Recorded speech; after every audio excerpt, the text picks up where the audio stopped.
I'm going to change tracks a little bit. So as we've put together this course, there's actually been a lot of debate about the use of the term addiction.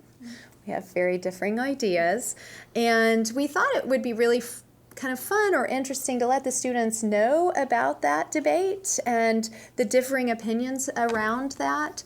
And so I am actually going to ask Rob to get started. Probably asked me to get started because I was very vocal about my concern about the use of the word addiction as the overall guiding idea for the course. My concern about it is that the word addiction itself is, I think, at times stigmatizing. When patients use the word addict or addiction, it often, in itself comes with extremely negative connotations that I am unable to change, I am powerless over my addiction, as AA might say. And so I think that even the DSM has refrained from using that term anymore and prefers instead substance use disorder, specifically to avoid that kind of stigmatizing pejorative language. So I think that was the biggest part of my concern with the stigma surrounding addiction. With the stigma surrounding it, and perhaps also I think that the word addiction might be too limiting and too focused on a particular. I think it has again the connotation of a reductionist, biologically driven understanding of a process, where I think that we in general would like to think of it in a broader context that it isn't simply a problem that's located within an individual person, but it's a social and cultural problem as well, and that context is important for how that manifests itself. And the word addiction seems to, I think, make it very individualized. So it kind of makes everything small for a very complex thing. Problem. It makes it small and puts the onus of the problem on the individual and not on the social context where it presents itself. I have another problem with the word addiction, and that is that we often conflate the word addiction with drug use in general. And there are lots of people who use drugs who don't need addiction or substance use treatment services, who are then, because of the confusion of use and addiction, are forced into treatment that they neither want nor would benefit from. Right. Robert, can you expound? I want you to be very clear about this to our audience. Can you just give us an example? Sure. And all of these things have shades of gray, but vast numbers of people are mandated to get treatment for marijuana when there's probably no need for it.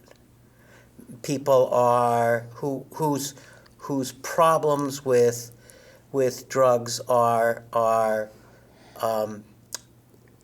only that they've run afoul of the law, and not that other than that it's not causing them any social problems.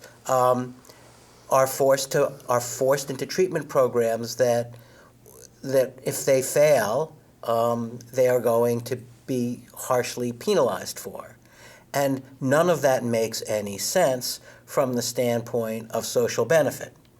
From the broader point of view, criminalizing people, putting them in jail, breaking up families is incredibly destructive. And we've destroyed whole communities by doing that. And if we continue to do that, the price to pay is the continued disenfranchisement of large swaths of the American public for reasons that have nothing to do with evidence, science, or medicine. So, and also in an addiction, we have such a scarcity of resources. It's a waste to treat people who don't actually have a diagnosis. Yeah. Right. Yeah.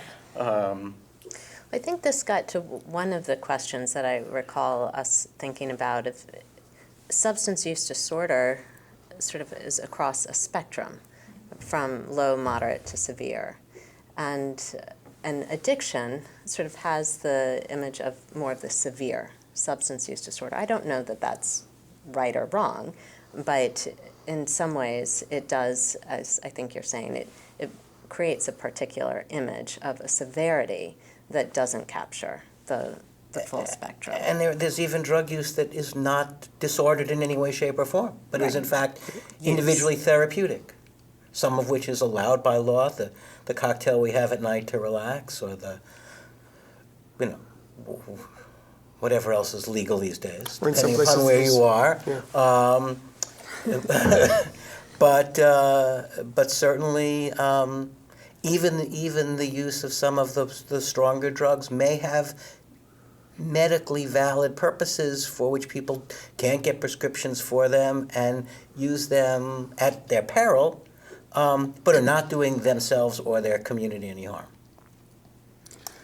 I totally agree with this conversation, I guess, and I 100% agree with Rob about, the term addict, right? And we should never define a person by their disease or by their substance use or anything. So, avoiding the word diabetic and cirrhotic and, schizophrenic, exactly.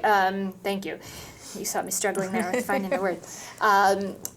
So I totally agree with that. I guess in my mind, addiction as defined really captures the idea of loss of control, which I think is an important term in contradistinction to substance use disorder, which is very diagnostic, right? There's specific criteria you have to meet, there's levels of severity, and quite frankly, there's,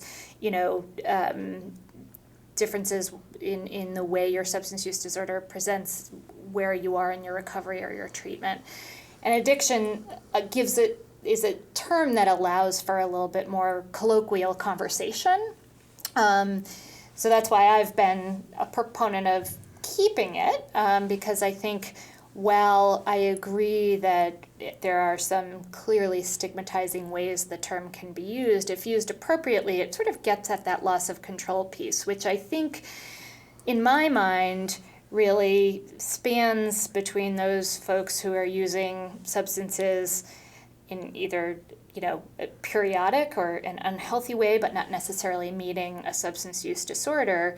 Once they start losing control, that's when we're starting to slip into that really concerning area where I think all of us would agree treatment of some form is necessary. Thank you. And I think I won't add to that because that's kind of been my opinion as well. But what I'm hearing is that there's an enormous amount of stigma, that certainly some words that we use are very stigmatizing, like addict.